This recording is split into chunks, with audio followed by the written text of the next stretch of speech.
Hello दोस्तों, आप सभी का the royal classes YouTube channel पर हार्दिक अभिनंदन है। आज हम लोग अप्रमेय संख्या के बारे में अध्ययन करेंगे तथा उससे जुड़े हुए सवालों पर ध्यान देंगे। तो आइए देखते हैं। इसमें सबसे पहला थ्योरम यह है कि यदि p एक अभाज्य संख्या है जिसमें p a स्क्वायर को विभाजित करती हो तो p a को विभाजित करेगी जहां a कोई पूर्णांक संख्या है। कहने का मतलब यहाँ ये हुआ कि अगर p a स्क्वायर को अगर विभाजित करता है, कहने का मतलब a स्क्वायर का एक गुणनखंड क्या हो, p हो, तो p जो है a को विभाजित करेगी। इसका मतलब ये हुआ कि a का एक गुणनखंड क्या होगा, p होगा।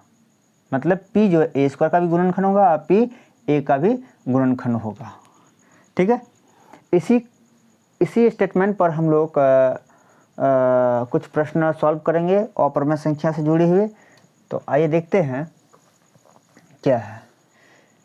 अगर इस प्रमेय का एक्सप्लेनेशन चाहिए तो इस पर एक विशेष टॉपिक बनाएंगे, तो हम बात करेंगे।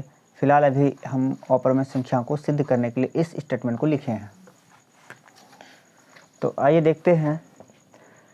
छात्रों, आपने संख्या के बारे में पढ़ा ही होगा कि अप्रमेय संख्या उन संख्याओं को कहा जाता है जिसे हम p/q के रूप में एक्सप्लेन नहीं कर सकते हैं या उसको हम लिख नहीं सकते हैं, उसको अप्रमेय संख्या कहते हैं।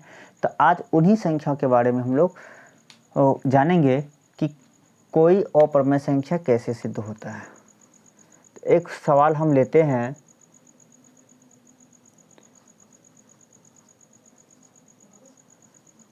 सिद्ध करें कि p एक अपरिमेय संख्या है। आइए सिद्ध करते हैं। सबसे पहली बात, सॉल्यूशन लेंगे। एक स्टेटमेंट की बात करते हैं। अगर आप इंग्लिश पढ़े होंगे तो उसमें पढ़े होंगे किसी भी एफर्मेटिव सेंटेंस को नेगेटिव बनाने के लिए वहाँ पढ़े होंगे कि यदि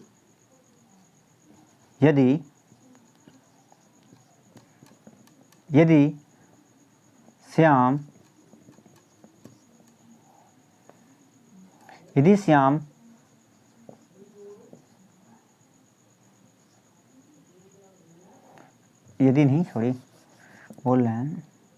श्याम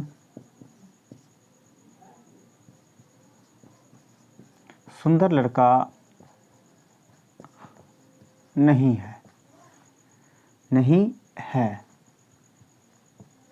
इसी सेंटेंस को अगर हम दूसरे तरीक़ा से लिखें तो देखते हैं क्या बनता है। श्याम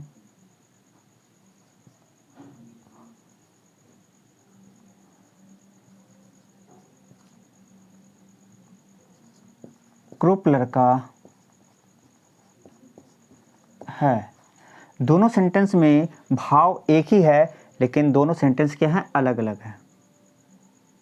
श्याम सुंदर लड़का नहीं है, सुंदर नहीं तो क्या है, कुरूप है, अर्थात श्याम कुरूप लड़का है। इसी स्टेटमेंट को वह एक नेगेटिव फॉर्म में क्या किया, बताया गया है। वो सीधी तौर पे नहीं कह करके वो क्या किया, एक नेगेटिव तौर पे क्या किया, बताया गया है। तो हम यहाँ पे ऐसे ही स्टेटमेंट का हम लोग प्रयोग करेंगे कि √p जो है अप्रमेय संख्या है, ये सिद्ध करना है, लेकिन हम इसे अप्रमेय संख्या नहीं मानेंगे, अर्थात हम उसको एक परिमेय संख्या मानते हैं। माना कि √p एक परिमेय संख्या है। इसका मतलब ये हुआ, अगर ये एक परिमेय संख्या है इसको हम x/y या a/b या m/n या r/s मतलब क्वेश्चन के फॉर्म में, रेशियो के रूप में, किसी भी परिमेय संख्या के रूप में लिख सकते हैं। ठीक है।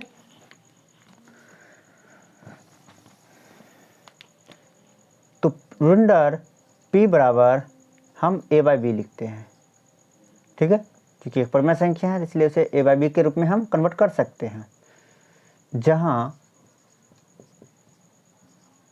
a, b सअभाज्य संख्या है, सअभाज्य संख्या है। सअभाज्य का मतलब ये होता है जिन दो संख्या, वैसे दो संख्याओं का युग्म जिसका एचसीएफ 1 हो या उन्हीं गुणनखंड क्या हो, 1 हो, है ना। सअभाज्य का मतलब होता है जिसका अवनिश गुणनखंड क्या हो, 1 हो। कहने का मतलब यहाँ पे ए और बी का जो है अवनिश गुणनखंड केवल 1 है। क्या है, 1 है। चलिए हम दोनों तरफ वर्क करते हैं, हम दोनों तरफ वर्ग करते हैं। तो यहाँ से रूट हट गया, तो p equal to A square by B square. इसके नीचे कुछ नहीं तो 1 है, क्रॉस मल्टीप्लिकेशन लगा सकते हैं हम लोग, ये इससे गुना हो जाएगा, ये इससे गुना हो जाएगा। तो p इंटू बी स्क्वायर बराबर ए स्क्वायर। तो यहाँ देखिए p किसको विभाजित करता है, ए स्क्वायर को, नहीं p इंटू है तो उधर जाएगा तो डिवाइड में, तो किसके डिवाइड में, ए स्क्वायर के डिवाइड में। तो चूँकि p ए स्क्वायर को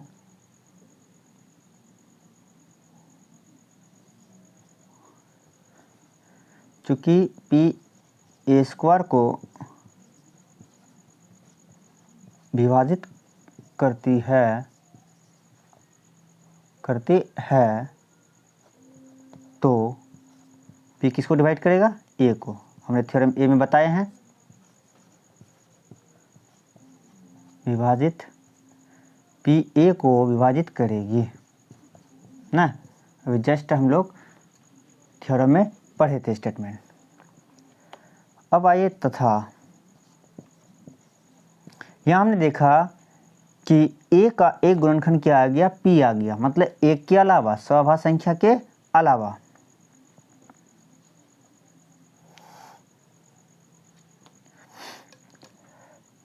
अब हमको a का एक गुणनखंड p हो गया, तो हम क्या करते हैं, b का भी एक गुणनखंड निकालते हैं। अगर ये निकालने में हम कामयाब हो जाते हैं तो a और b का है एक अनदर गुणनखंड क्या हो जाएगा, p हो जाएगा। तो हम क्या करते हैं, जितना मान यहाँ पे बी स्क्वायर के साथ मल्टीप्लाई में है उतना ही मान हम a की जगह रखते हैं। तो हम यहाँ पे a की जगह रख देते हैं p इंटू के। कोई दिक्कत हो तो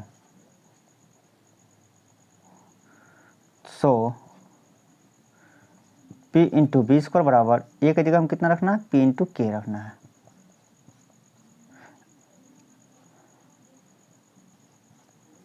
p इंटू बी स्क्वायर बराबर p स्क्वायर इंटू के स्क्वायर। तो यहाँ से p को कट जाएगा तो बी स्क्वायर बराबर क्या हो जाएगा, p इंटू के स्क्वायर।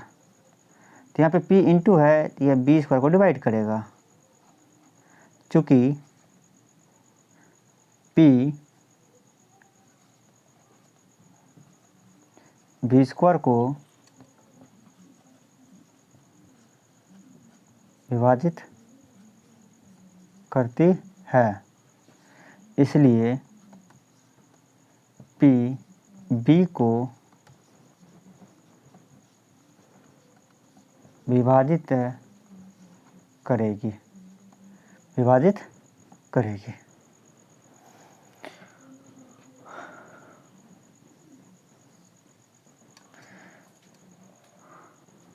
करेगी अतः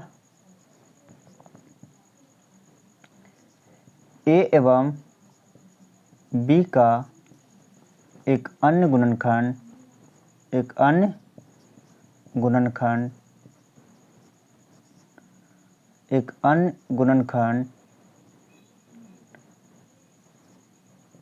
p है, इसलिए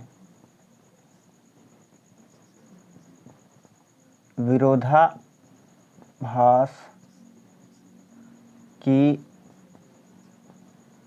युक्ति से, मतलब कॉन्ट्रडिक्शन से, कि हमने जो माना है कि a और b जो है यहाँ पे क्या है, सअभाज्य संख्या। सअभाज्य का मतलब a और b को 1 के अलावा कोई और दूसरी संख्या विभाजित नहीं कर सकती है। लेकिन हमने जब आगे बढ़े तो यहाँ पे a को विभाजित करने वाली संख्या p था, b को विभाजित करने वाली संख्या p था। मतलब a और b को एक संख्या p जो है विभाजित करता है, मतलब उसका एक दूसरा गुणनखंड है। इसका मतलब ये हम जो माने हैं वो ये मान्यता क्या है, गलत है। अर्थात इस कथन का वो क्या कर रहा है, विरोध कर रहा है कि हम ए और बी जो है सभाज्य संख्या नहीं है। तो वही विरोधाभास की युक्ति से मेरी मान्यता गलत है, मेरी मान्यता गलत है, एज्यूम्पशन क्या है मेरा, गलत है। अतः रूट पी क्या है, अपरिमेय संख्या नहीं होगा। यहाँ पे अतः नहीं लिख करके चूंकि लिखिए, सबसे अच्छा रहेगा। चूंकि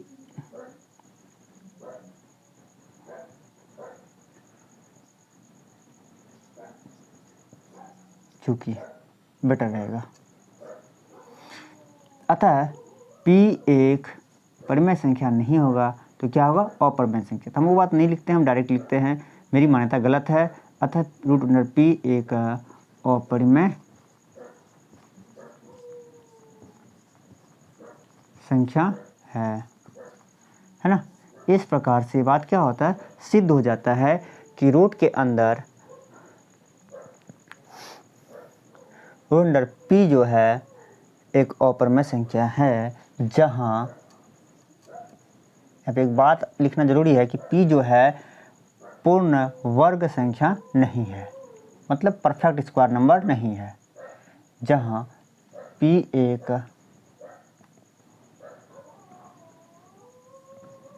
पूर्ण वर्ग संख्या नहीं है, समझे, ये कंडीशन है। तो इस प्रकार ये सिद्ध होता है। तो आप इसी प्रकार root under 2, root under 3, root under 5, root under 7, root under 11 dot आदि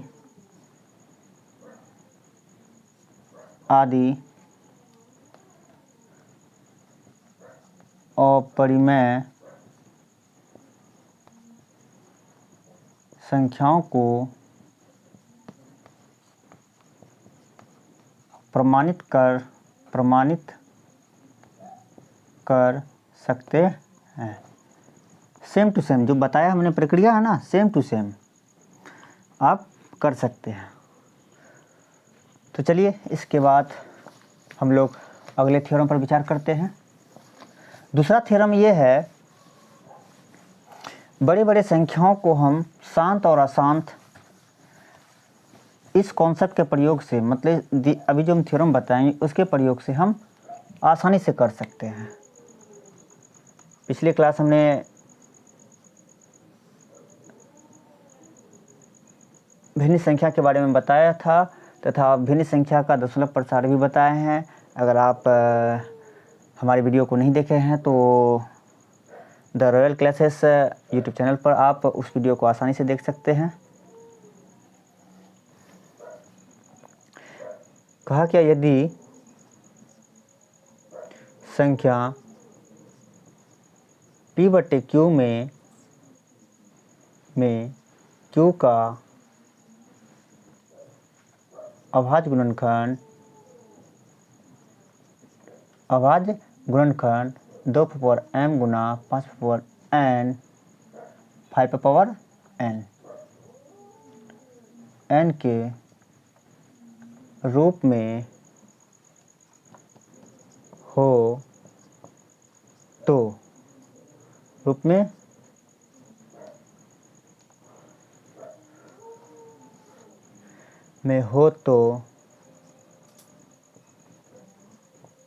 संख्या P/Q का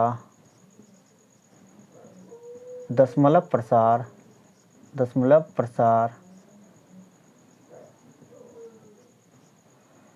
शांत होगा, जहाँ m, n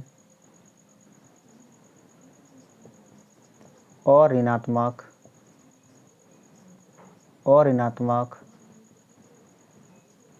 पूर्णांक है।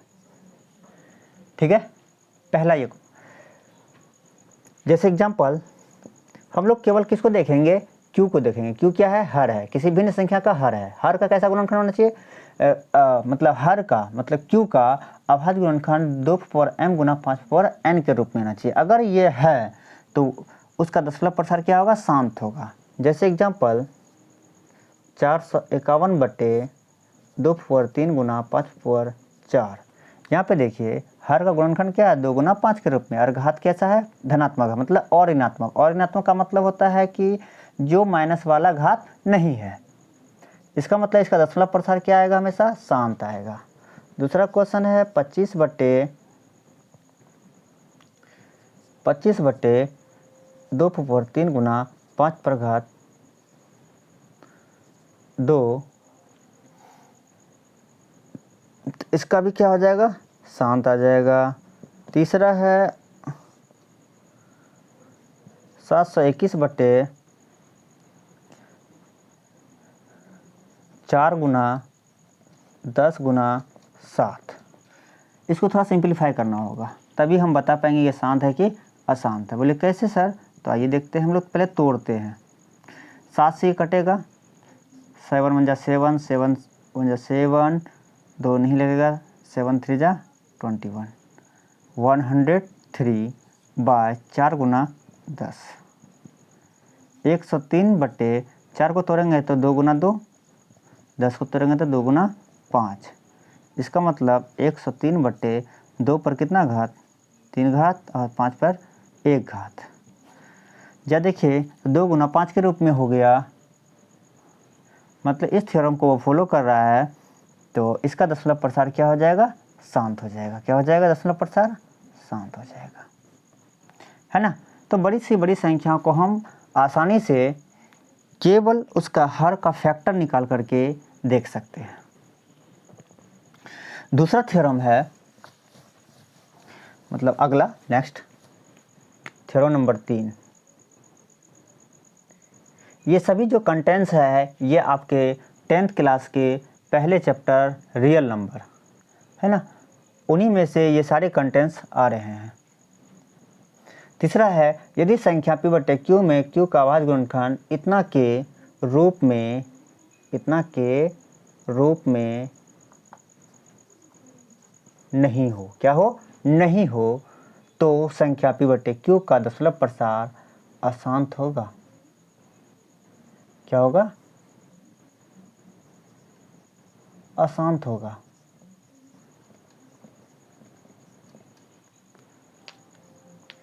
ठीक है, आप समझ पा रहे हैं? बड़ा ही स्पष्ट शब्दों में मैंने लिखा है कि इसमें अगर q का अभाज्य गुणनखंड इस रूप में नहीं होगा, मतलब 2 गुना 5 के अलावा कुछ और संख्या आ जाए, 3 आ जाए, 7 7 आ जाए, कोई अन्य संख्या आ जाए, तो उसका दशमलव प्रसार क्या होगा? शांत नहीं होगा। जैसे एग्जाम्पल हम बात करते हैं 351 बटे 4 पर घात -3 गुना 5 पर घात 2 गुना 7। 7 से ये कटेगा नहीं, 4 पर यहाँ माइनस घात है, तो हम डायरेक्ट इसको बता सकते हैं कि इसका दशमलव प्रसार क्या आएगा? अशांत आएगा। दूसरी बात 213 बटे 7 पर घात 2 गुना 5 पर घात 2 गुना 5 पर घात 3 गुना 2 पर घात 4। 2 है, 2 गुना 5 है, घात दोनों का पॉजिटिव है, लेकिन यहाँ 7 पर 2 घात है। क्या 7 पर 2 घात को हम ख़त्म कर सकते हैं? तो ऊपर वाली संख्या से क्या होगा? वो डिवाइड नहीं होगा। इसका मतलब 7 का स्क्वायर को हम ख़त्म नहीं कर सकते हैं। तो यहाँ पे 2 गुना 5 के अलावा 7 आ गया, तो इस कारण से ये क्या होगा? अशांत दशमलव होगा।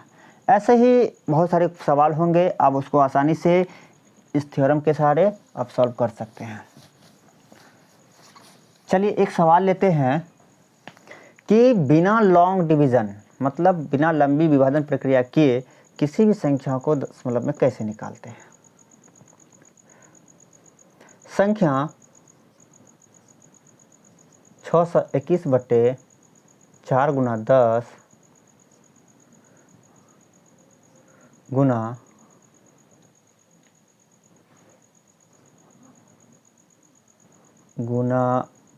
5 का दशमलव प्रसार ज्ञात करें। आइए इस सवाल को हम लोग हल करते हैं। एक बात याद रखिएगा, इस टाइप का अगर प्रश्न रहेगा तो हमेशा याद रखिएगा कि जो दी गई संख्या है उसका दशमलव प्रसार हमेशा शांत आएगा। अगर आपको दशमलव प्रसार ज्ञात करने के लिए कहा गया है, दशमलव प्रसार ज्ञात करने के लिए अगर कहा गया है तो उसका दी गई संख्या जो है शांत ही होगी। सॉल्यूशन, सबसे पहले दी गई संख्या को आप मान लीजिए, तो हमने इसको x मान लिया, 4 गुना 10 गुना 5। आप अभाज्य गुणनखंड जानते हैं तो हर का अभाज्य गुणनखंड निकालिए। 4 का 2 गुना 2, 10 का 2 गुना 5, 5 है। अब इसको घात के रूप में लिखिए। 2 पर कितने घात हो जाएंगे? 3 घात, और 5 पर 2 घात। सबसे पहली बात आपको एक चीज़ हमेशा नोट याद रखना है कि नीचे हमेशा 2 गुना 5 ही आएगा जब आपको दशमलव प्रसार निकालने बोला जाएगा।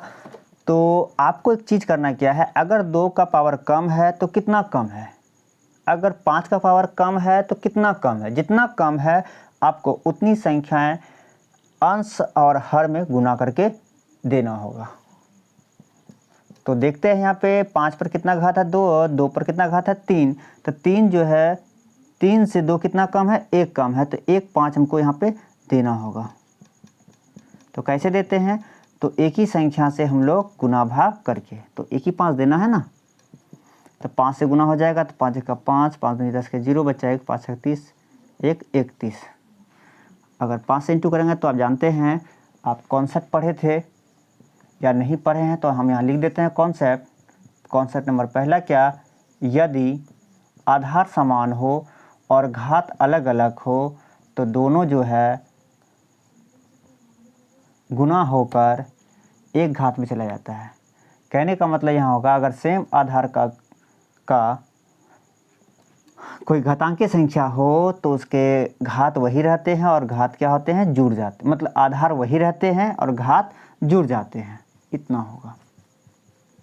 तो यहाँ पे 5 पर 2 घात है, गुना, यहाँ गुना है, हर से गुना होता है, अंश अंश से गुना होता है, तो 5 पर 2 घात है, यहाँ पर 5 पर 1 घात है, तो 2 और 1 कितना हो जाएगा? 3।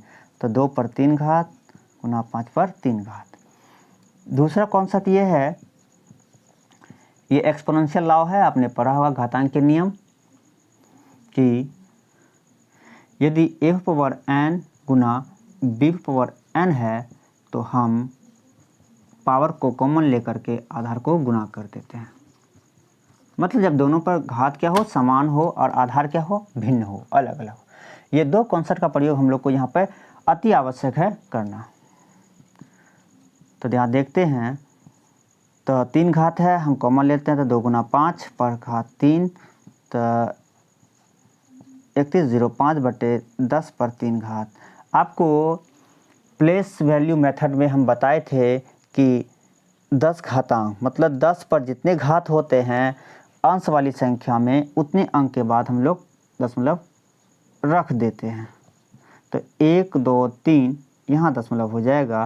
कहने का मतलब ये हुआ, अब इस कॉन्सेप्ट को हम हटा देते हैं। तो इस प्रकार हमारा क्या होता है, दी गई संख्या का दशमलव प्रसार निकल जाता है। तो लास्ट में हम लोग लिख सकते हैं, अतः 621 बटे 4 गुना 10 गुना 5 का दशमलव प्रसार 3.105 होगा, है ना। इस प्रकार ये क्या होता है? कंप्लीट हो जाता है। तो हम इसी प्रकार का सवाल जो है आपको दे देते हैं, आप इसको रिवाइज कीजिएगा।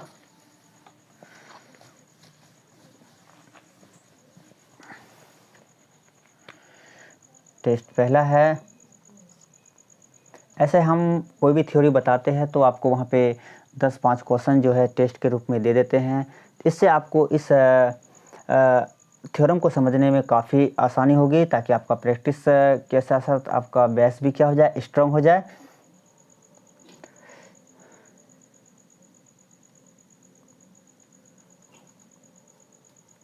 सवाल ये है, संख्या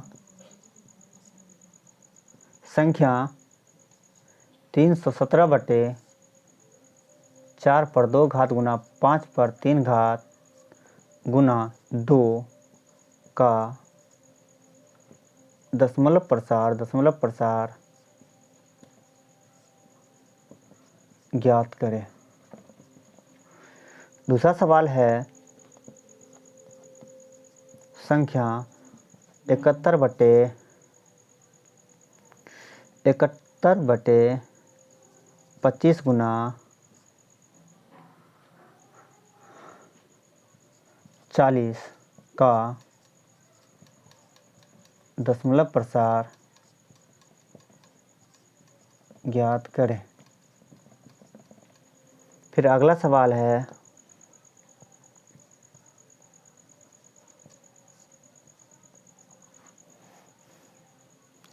संख्या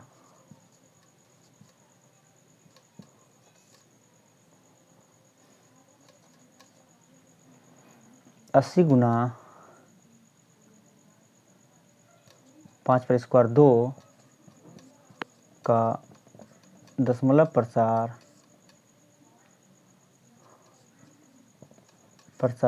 ज्ञात करें।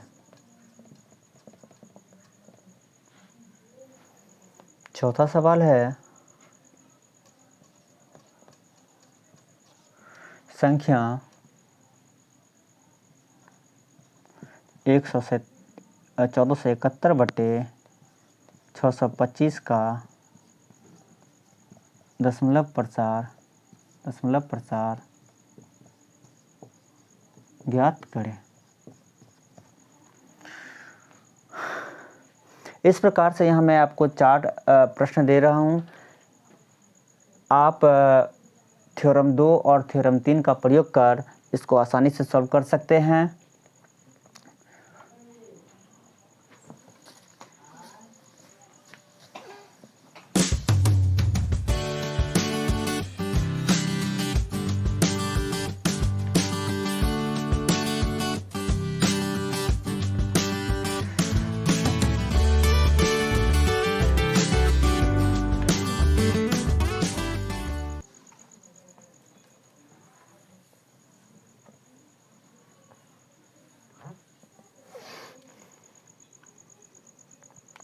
कॉन्सेप्ट है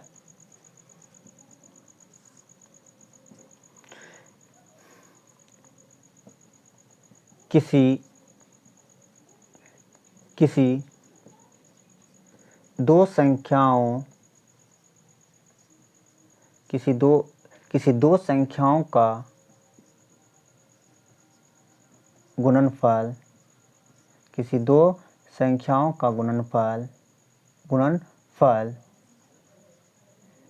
इस संख्या के मोसो एवं लॉसो के गुणनफल के बराबर होता है।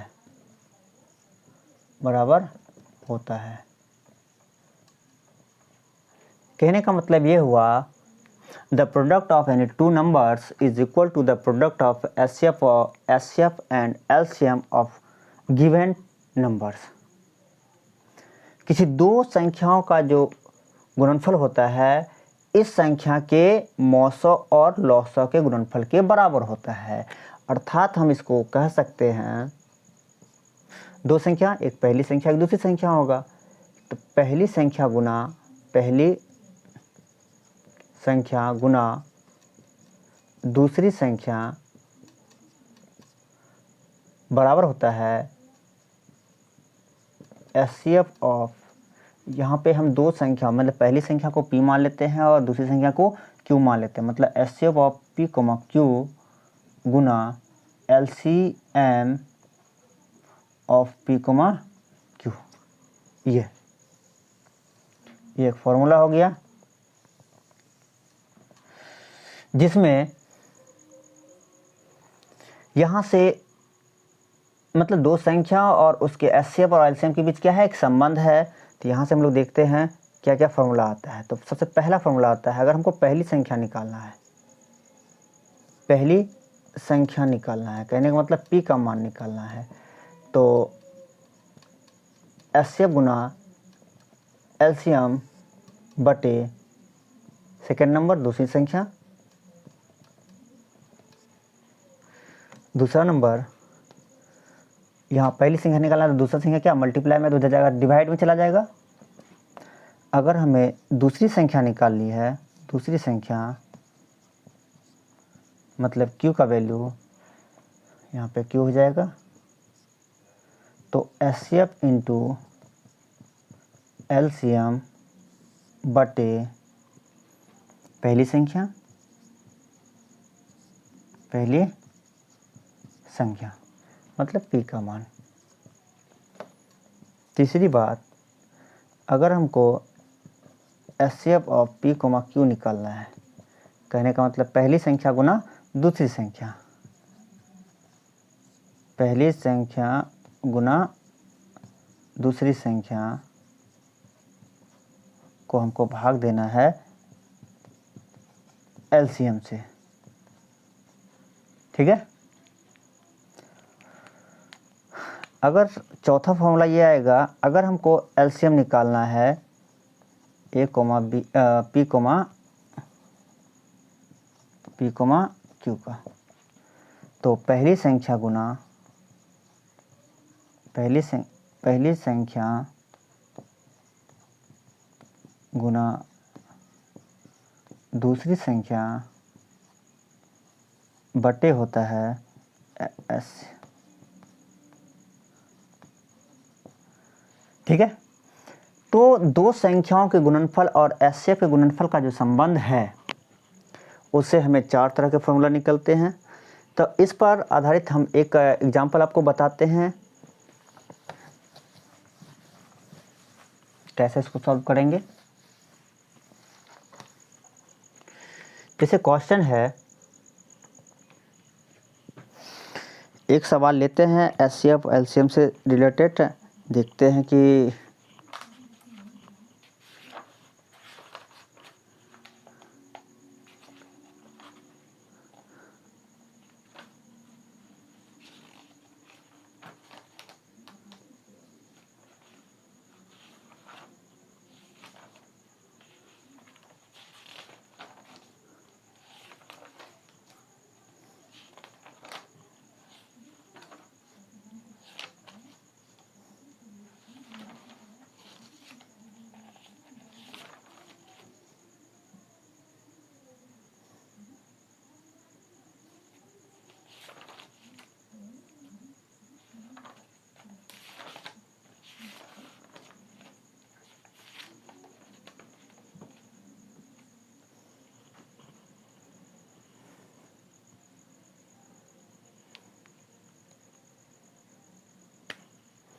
सवाल यह है, यदि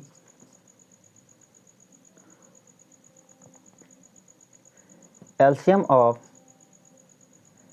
p, q मतलब दो संख्या का LCM 26,460 एवं HCF ऑफ p, q 27 हो जिसमें P बराबर 540 हो, 540 जिसमें P बराबर 540 हो, तो Q का मान ज्ञात करें। कहने का मतलब यहाँ पे P और Q क्या है, दो संख्याएं हैं, मतलब P पहली संख्या और Q दूसरी संख्या है। तो जिसमें से एक संख्या का मान कितना दिया है 540, हमको दूसरी संख्या निकालना है। तो दोनों संख्या का लौसा कितना है 26,460 और मौसा कितना है 27। तो आइए सॉल्यूशन, हमें जो चीज़ दिया है पहले उसे हम नोट कर लेते हैं। हमें दिया क्या क्या है, दिया है LCM ऑफ P, Q बराबर 26,460 और HCF ऑफ P, Q 27, जिसमें पहली संख्या P का मान है 540 और Q जो है अननोन है, वही निकालना है। तो अब आइए दूसरी संख्या निकालना है तो हमें दूसरी संख्या वाला फॉर्मूला लगाना होगा। तो आप पीछे आप वीडियो को बैक करके देख सकते हैं कि दूसरी संख्या निकालेगा क्या फॉर्मूला है। दूसरी संख्या इक्वल टू होता है एलसीएम गुना एसएफ बटे पहली संख्या मतलब p का मान। ठीक है, चलिए हमें q का मान निकालना है तो यहाँ पे हम q रेगुलर लिखते रहते हैं। एलसीएम है 26 460 गुना एसएफ है 27 बटे 540। तो देखते हैं, भाग लगाते हैं। 1 0 1 0 खत्म हो गया। 9 तिया 27 9 छक्का 54 9 तिया 27 9 छक्का 54। उसके बाद 3 दूना 6, तो 2 से 1 कट जाएगा। फिर 2 एकम 2 2 तिया 6 2 दूनी 4 2 तिया 6। तो इसका मतलब कितना आया 1323। अतः दूसरी संख्या Q का मान 1323 है। ठीक है, इसी प्रकार के कई सवाल होंगे, आप उसको आसानी से सॉल्व कर सकते हैं। तो आज के लिए इतना ही।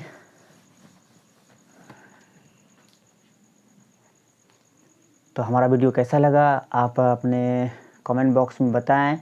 अगर किसी तरह का आपके मन में प्रश्न है तो कमेंट बॉक्स में लिखें, या हमारे YouTube या हमारे रॉयल क्लासेस ऐप को डाउनलोड कर आप हमसे मैसेजिंग के द्वारा या बाय कांटेक्ट आप हमसे बात कर सकते हैं। तो कृपया हमारे ऐप रॉयल क्लासेस को डाउनलोड कर आप हमसे लाइव और हमारे विभिन्न प्रकार के जो कोर्सेस के जो वीडियो और असाइनमेंट है या टेस्ट है उसको आप ज्वाइन कर सॉल्व कर सकते हैं किसी भी। धन्यवाद, आज के लिए इतना ही।